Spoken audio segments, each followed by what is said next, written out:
Hola, mi nombre es Agustina y esto es La herencia del cinematógrafo.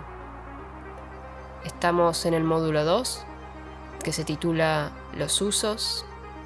Hemos llegado al gran invento, el cinematógrafo, que en su cuerpo maquínico tenía la capacidad de hacer un registro óptico, visual de la realidad, tomando distancia de ella sin intervenir sobre ella. Su gran ojo mecánico registraba y grababa las imágenes de la realidad en 16 cuadros por segundo, como lo hizo Muybridge en su registro del galope de un caballo.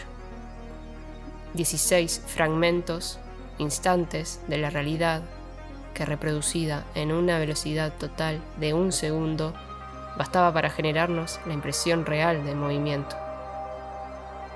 Esta capacidad le proporcionaba un efecto de objetividad a la cámara. El cinematógrafo se destinó en primer lugar como objeto de fascinación. La inauguración del invento se dio en el sótano de un bar de París. Ahí se convocó público y algunos pocos desconfiados, muy pocos, asistieron a esa primera proyección. Entre ese primer público se encontraban dos figuras importantes que más tarde retomaremos, Alice Guy y Georges Méliès. Las primeras imágenes que grabaron y proyectaron en esa noche de diciembre de 1895 en París, algunas de ellas fueron la salida de los obreros de la fábrica, riña de niños,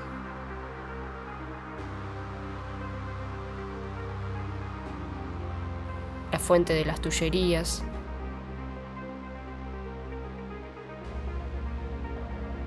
la llegada de un tren a la ciudad,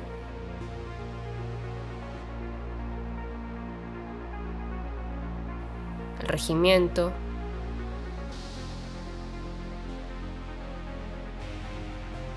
el herrero,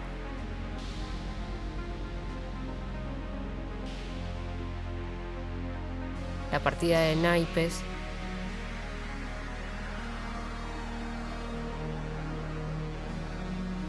derribo de un muro,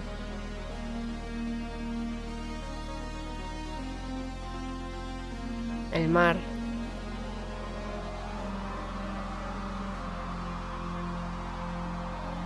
salida de los obreros de la fábrica,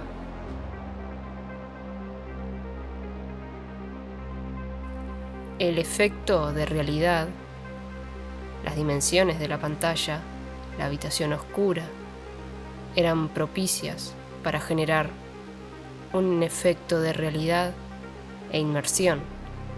La mirada de los espectadores, escépticos al principio, era dirigida al anular toda fuente de distracción fuera de la pantalla.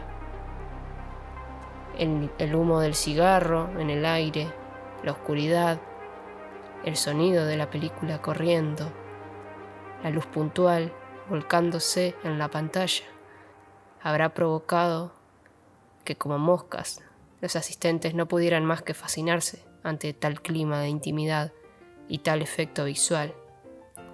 El ver sus propias calles, las recientemente circuladas, ver elementos de su cotidianeidad en la pantalla, incluso verse a ellos mismos en ese recuadro, captado cada gesto, cada movimiento en su objetividad por el invento, fueron probablemente los elementos que provocaron en el público la fascinación. Los primeros registros que se hicieron con el cinematógrafo estaban centrados en hacer alarde de la modernidad. El mundo entonces estaba sufriendo muchos cambios, y muy deprisa. La aparición de la máquina provocó una modificación en las teorías y movimientos artísticos, sociales y culturales. Los hermanos Lumière registraron de forma intuitiva el mundo tecnológico que estaba generándose y que había permitido al mismo tiempo la creación del invento. Esta lógica se repitió en todo el mundo. El cinematógrafo fue utilizado a lo largo del mundo como una forma de hacer alarde de la modernidad y de mostrarse hacia afuera como país tecnológico y moderno. Recordemos que los hermanos Lumière mostraron por primera vez un mundo animado y cotidiano. Las personas a las que filmaban eran muchas veces las mismas personas que luego iban a verse en pantalla y llevaban a sus familias y amigos con ellas para verse. Se dice que en la llegada de un tren a la ciudad, al momento de ver la locomotora venir sobre el público, este se apartaba asustado. La diagonal del plano era culturalmente un efecto ya conocido de profundidad. La profundidad de la imagen era dada por el punto de fuga que proponía la diagonal. Este sistema de representación renacentista apoyó la inmersión en el espacio de la pantalla, llevando al plano más allá de su plenitud. Lo volvió espacio transitable, espacio real. En cuanto a su película, La salida de los obreros de la fábrica, la cual dicen ser el primer registro del cinematógrafo, en esa película, que entonces se les llamaba vistas, porque aún no existía el cine propiamente dicho. No eran películas, sino vistas, las vistas del cinematógrafo. Ahí, en esa vista, tenemos un registro especial. Si bien el cine fue en su origen un invento burgués, el cinematógrafo, y las primeras imágenes del mundo fueron sobre ese mundo burgués, ya que los pobres no accedían al invento, es curioso igual ver que dentro de las primeras proyecciones ya hubieran trabajadores pobres representados allí. Los trabajadores que vemos en esas imágenes son de la fábrica de los Lumière, ya que los primeros registros fueron hechos en su mayoría en entornos cercanos, familiares y conocidos. En ese plano frontal donde vemos los obreros, que son la mayor parte de ellos mujeres, saliendo cada cual en la suya, ese plano está considerado el predecesor del documental, una de las tantas facetas que desarrollará el cine posterior. El documental se aborda en un primer momento, asumiendo que la cámara logra ser completamente objetiva, que la cámara como invento no interviene sobre el mundo, sino que toma objetivamente lo que él ofrece. Por este motivo es que el documental sufrió mucho tiempo ese límite, el límite de ser un modo casi científico de mostrar el mundo. En el siglo en el que se desarrolla la cinematografía, había un auge del realismo como corriente filosófica, cultural y artística. El cinematógrafo logró, por su registro particular del mundo, introducirse en estas corrientes. El gesto documental se concibió mucho tiempo como una forma objetiva y realista de representación y de conocimiento. Dentro de este género se desarrollaron en un primer momento los noticieros, como el noticiero que se desarrolló en San José, de Uruguay. Pero la utilización de tomas falsas o las planificaciones que se empezaron a hacer dentro del documental generaron una especie de crisis, y esto empezó a ampliar la discusión de los límites que tenía este género. Actualmente se entiende que el gesto documental no es en absoluto objetivo, sino que su diferencia con el género de ficción se encuentra en la relación que establece con el mundo, con la realidad, con la cosa. Así, el documental se ha liberado de la representación absoluta de la realidad y logra volverse una creación, una interpretación, y hace surgir una subjetividad. En ese plano de los Lumière que mencioné antes, en la salida de los obreros de la fábrica, se encuentra el germen de esta forma de cine. En Derribo de un muro, otra de sus vistas, hay otro germen que plantan los hermanos Lumière. En esta escena donde también vemos obreros trabajando bajo las órdenes de un patrón, hay un suceso espectacular y nunca antes visto. Al principio se trata de una escena, un registro objetivo del mundo, de una acción. Los obreros trabajan para tirar el muro abajo. Cuando logran tirarlo, el patrón desaparece y los obreros, como fieras, se abalanzan sobre los escombros con sus picos en sus manos para terminar con el muro. Toman el protagonismo de la imagen. Pero de repente, un corte. ¿Y qué pasa? Los obreros parecen trabajar a la inversa. Se vuelven locos. Hacen las mismas acciones, solo que en este caso parecen estar haciéndolas al revés. Y no solo eso. El polvo ingresa al muro nuevamente. Y como una gran inhalación, el muro se recompone. Para nosotros, hoy que llevamos más de 100 años de cultura audiovisual, puede parecer una tontería, incluso un efectismo demasiado dramático. El hecho de tener naturalizados los efectos de la máquina cinematográfica nos puede volver torpes y ciegos ante algunas cuestiones fundamentales. En esa secuencia tan simple como pasar la película al revés, no solo hay un antecedente de efectos especiales y trucajes en el cine, no solo hay un montaje, sino que hay una alteración directa de la realidad. Hoy por hoy es indiscutible el auge que los efectos especiales tienen en el cine y en los medios audiovisuales en general. Al principio estos efectos fueron utilizados de forma manual, analógica, aprovechando desperfectos de la cámara o del lente, utilizando maquetados o decorados, creando personajes inexistentes. Luego, con el desarrollo de la tecnología, los efectos especiales se volvieron en gran medida digitales. Hoy se utilizan distintas técnicas para la creación de trucaje, dentro del rodaje mismo y en el proceso de montaje. Estos efectos especiales en el cine narrativo ficcional deben pasar desapercibidos.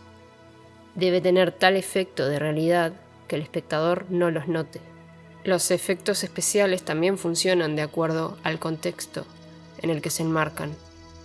Es decir, hoy logramos ver con claridad el trucaje utilizado en la maqueta en King Kong, pero los efectos especiales de las películas contemporáneas de hoy son, en su mayoría, para nosotros, bien disimulados, de forma que nos cuesta encontrar dónde está el truco.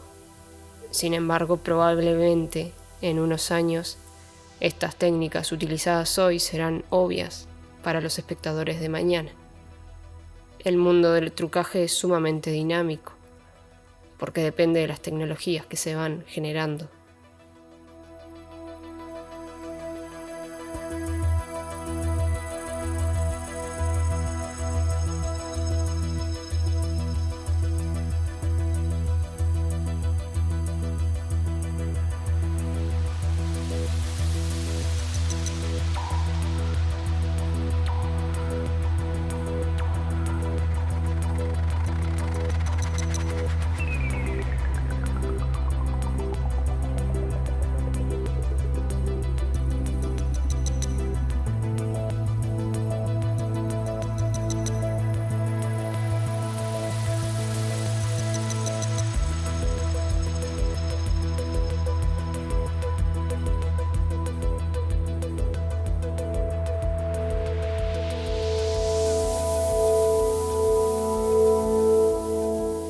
Volvemos a los hermanos Lumière y a esa primera proyección. Si bien hasta ahora veníamos viendo películas en las cuales todo se centraba en un registro fiel de la cotidianeidad, sin intervención mayor, sin mover la cámara del lugar, en esta secuencia, el de derribo de un muro, vemos una intencionalidad, un tímido destello artístico al intervenir sobre la obra misma, al intervenir sobre el mundo en su desarrollo normal. Jean Epstein, realizador y pensador, se fijó fuertemente en esta capacidad que parece tener el cinematógrafo en la modificación de los elementos de la realidad. Para Epstein, la cámara como invento es poseedora de una filosofía propia, de una subjetividad. Es su cuerpo maquínico, complejo, lo que lo dota de la capacidad de hacer una interpretación sobre el mundo. Su sistema de engranajes tiene la capacidad de hacer un registro de la realidad que puede parecer corresponder a nuestra realidad percibible, a la cotidiana que vivimos a diario. Pero la cámara va más allá de esto. La cámara cinematógrafo tiene la cualidad de poner en duda todo nuestro conocimiento sobre la realidad, ya que en su reproducción de lo grabado es capaz de mostrarnos realidades sobrenaturales y más allá de toda lógica física para nosotros, como el polvo ingresando al muro, como el muro elevándose, rompiendo con la ley de la gravedad. También el cine nos ha mostrado sucesos en un tiempo distinto al que podemos ir o al que podemos ver, no solo la reversa, también el acelerado de la película o el ralenti. Podemos ver en un periodo de un segundo todo el proceso de gestación de una flor. Podemos ver con detalle el movimiento de los músculos de las patas de un caballo. Y todo esto para Epstein es parte de la forma de ver el mundo que tiene el cinematógrafo. Y todo esto, si bien se le objetará que es solo pura apariencia, Epstein dirá qué cosa no es pura apariencia. Así, el invento cinematográfico es mucho más que una forma objetiva de conocer la realidad exterior. De hecho, no es en absoluto una forma objetiva, ya que al momento de posicionar la cámara en un determinado lugar y no otro, estamos haciendo un recorte, una elección. Al mismo tiempo, de acuerdo a las teorías de Epstein, lo que el cinematógrafo nos presenta como verdadero solo es parte de la forma de percibir la realidad que tiene la máquina, la forma que su sistema de engranajes tiene para hacer una interpretación sobre el mundo. El cinematógrafo nos presenta un mundo que para nosotros a simple vista no es visible, no es percibible. El devenir de la historia y la tecnología nos ha llevado a efectuar cambios en nuestra forma de percibir la realidad. Lo que el ser humano inventa y genera gracias a su función simbólica, gracias a su capacidad de abstracción, provoca luego modificaciones en el mundo sensible y en las propias formas de percepción de la realidad del ser humano.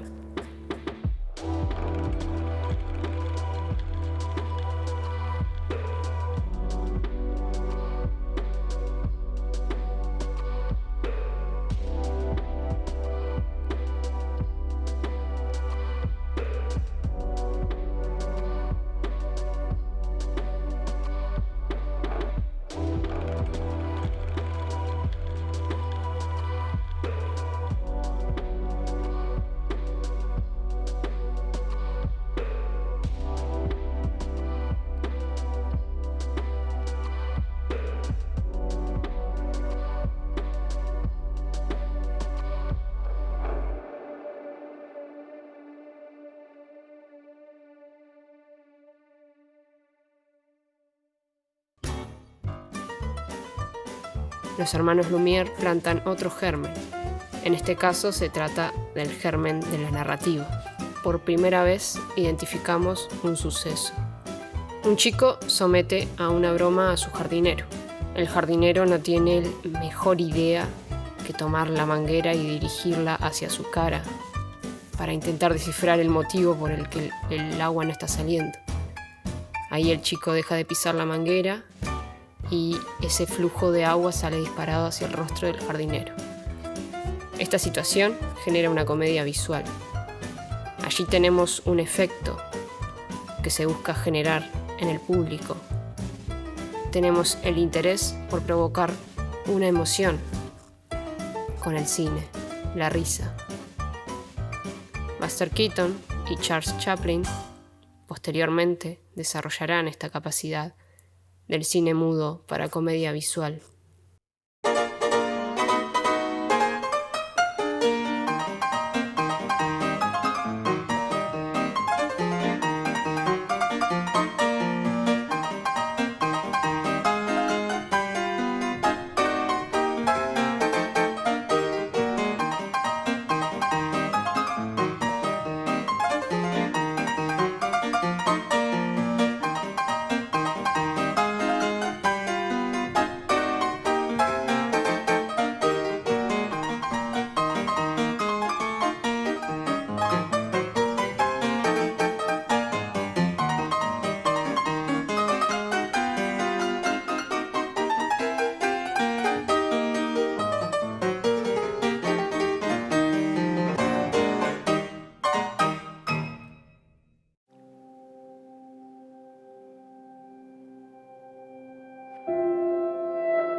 El cine primero fue mudo, silente.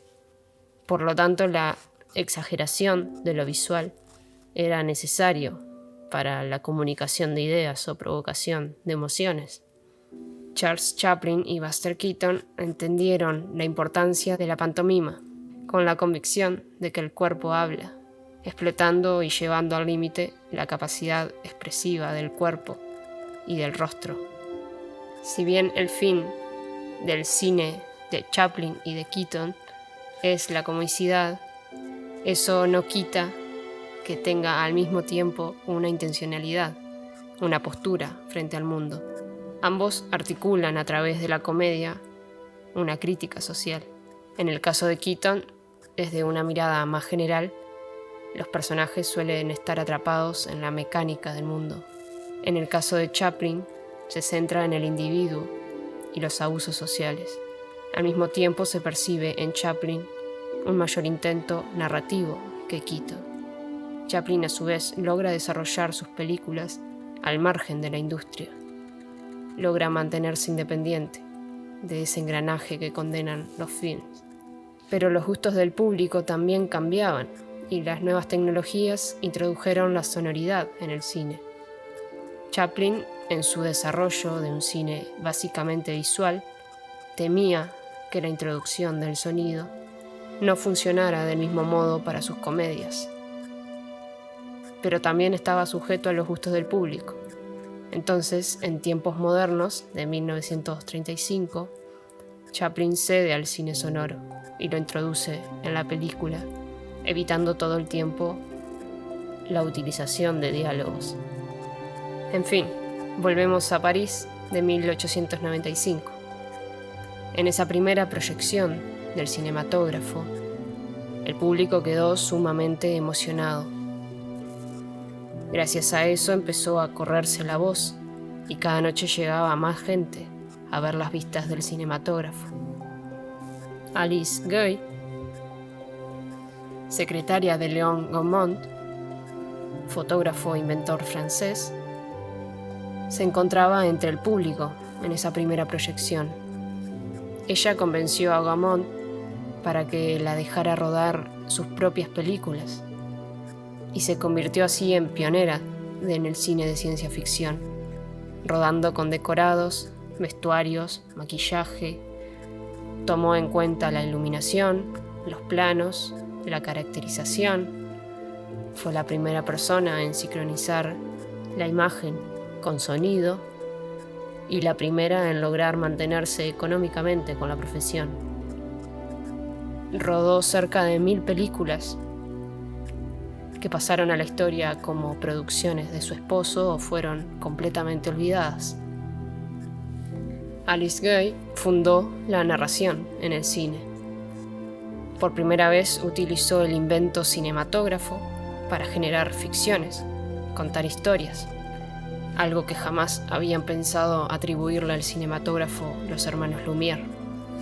Gracias a la influencia de Alice es que Georges Méliès se inspira y desarrolla con gran habilidad sus historias y sus trucajes. Georges Méliès nunca ocultó su influencia. Con Alice aparece además inaugurada la primera mirada femenina en las narrativas cinematográficas, ya que trataba temas con comicidad desde su perspectiva femenina. Al mismo tiempo abordaba temáticas religiosas, y en sus películas hay una presencia equitativa entre hombres y mujeres. Su primera película, solo un año después de la primera proyección de los hermanos Lumière, fue El hada de los repollos. Con ella queda inaugurada el cine narrativo. Varios años más tarde, en 1906, realizará una película titulada Los resultados del feminismo, en la que los personajes femeninos abordan a los hombres. En otras de sus películas aborda otras temáticas propias del mundo femenino del momento, como el hambre de una mujer embarazada, y muestra la relación de la infancia con sus criados.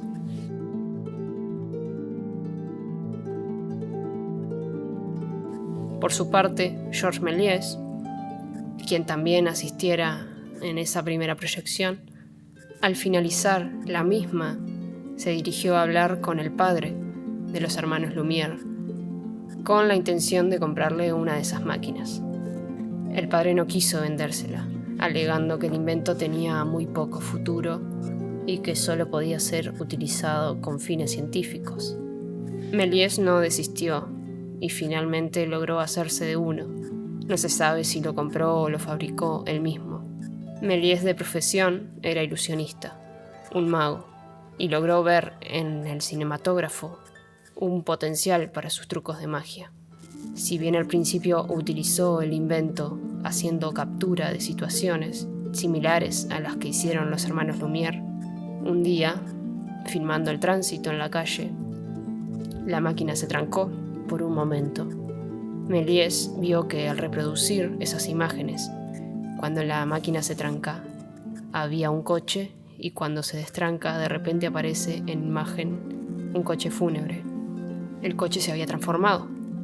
Entusiasmado con ese descubrimiento, desarrolló una serie de trucajes por su infinito bagaje creativo.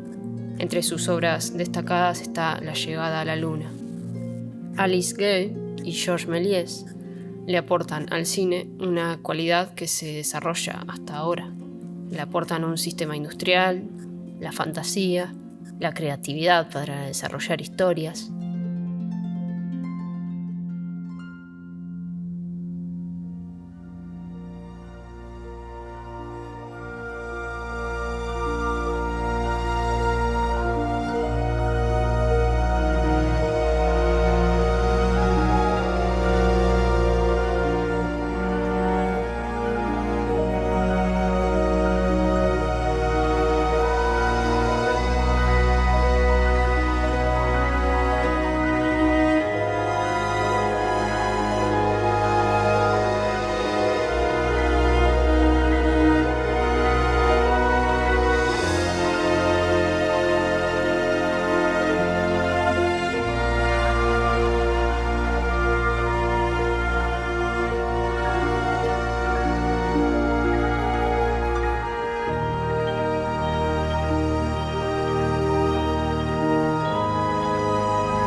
Por su parte, los camarógrafos de Lumière y también de Pathé, otro inventor que desarrolló y patentó su propia máquina de registro de video, desarrollaron en su gran medida imágenes más cercanas a la realidad, con más espíritu científico. Ellos desarrollaron los primeros noticieros, donde se hacía registros de sucesos que luego se proyectaban en el cine. En Uruguay, más precisamente en San José de Mayo, Juan Chavalgoiti, quien recibe su conocimiento al trabajar con Henry Maurice, realiza los primeros noticieros del interior del país con su productora San José Film, fundada en 1922. El cinematógrafo fue ingresado en Uruguay por Félix Oliver, para uso de una élite acomodada, propietaria y empresaria. El registro de imágenes de ocio, de una ciudad espléndida, de una Suiza de América, fueron los lineamientos que siguió el cine uruguayo primero. El registro fue en mayor medida documental. De acuerdo a investigaciones de Georgina Torello, Félix Oliver ingresó el cinematógrafo en Uruguay en 1989 para filmar Una carrera de bicicletas. Esta película, Carrera de bicicletas en el velódromo de Arroyo Seco, es considerada la primer película rodada en Uruguay. Su formato de registro es similar al registro de llegada del tren a la ciudad de los hermanos Lumière. El ángulo es el mismo, lo que sugiere que en ese primer momento del cine uruguayo, este se mantuvo en estrecho relacionamiento con las primeras películas de los hermanos Lumière, como si la cámara trayera ya prefigurada una forma de utilizarse. Posteriormente se explotará el cine uruguayo para la producción de obras que mostrarán la modernidad y tecnología del país. El país se esforzaba para demostrar que no era la banda oriental de los gauchos e indios. Buscaba eliminar esa idea de un Uruguay bárbaro, entre comillas. La relación de la humanidad con la máquina se basaba en la confianza de que lo que ella tomara de la realidad tenía cualidad objetiva. Por lo tanto, estaba claro el motivo por el que el cine era una buena forma de mostrarse al exterior. Las imágenes producidas debían estar concentradas en sus inicios en un Uruguay feliz. Así, las primeras imágenes del Uruguay estaban destinadas al uso propagandístico.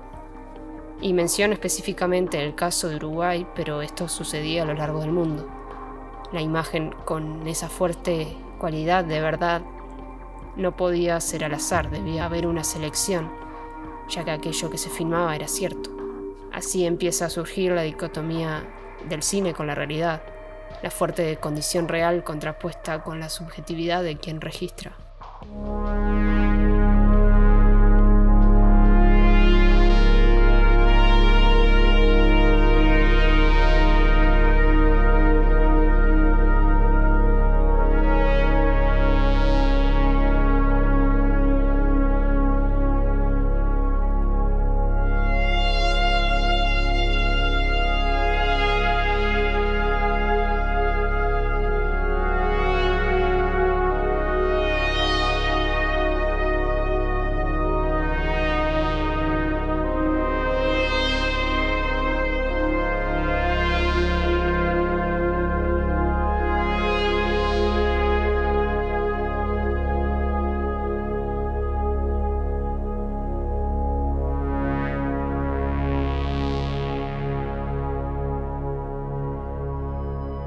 Luego también se explotará esta capacidad del cine como propaganda.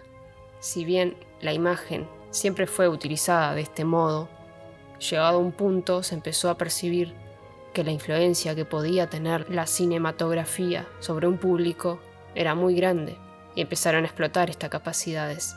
La cinematografía rusa de la época de la Revolución utiliza el invento como propaganda, como una forma de llegar a las masas e influenciar con su ideal comunista. El mundo capitalista también ha utilizado los medios audiovisuales de este modo. La industria cinematográfica, que se rige por las leyes del mercado, han explotado en sus producciones la condición propagandística. Introduce en las películas y en los medios publicitarios un deber ser, dirige los pensamientos y establece una forma correcta e incorrecta de situarse en el mundo. La publicidad ha sido altamente perjudicial en el desarrollo de las desigualdades sociales, y especialmente en la segmentación entre lo femenino y lo masculino. Las mujeres hemos sufrido los ideales que este mundo del mercado impone sobre nuestros cuerpos.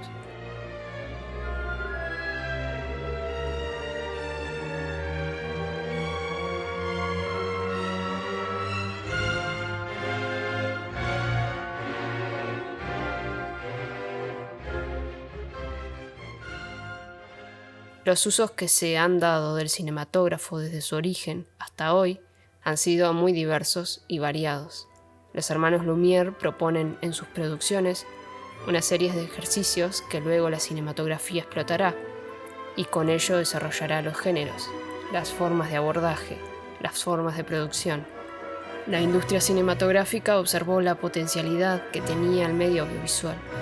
Los espectadores, los realizadores y la sociedad en general, a través de la aprobación de algunos aspectos que proponían los propios realizadores en sus creaciones, fueron configurando un sistema y un código para la realización audiovisual.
La próxima clase observaremos este sistema de códigos, el lenguaje cinematográfico y las formas de producción de la imagen dentro de las producciones narrativas de ficción institucionales.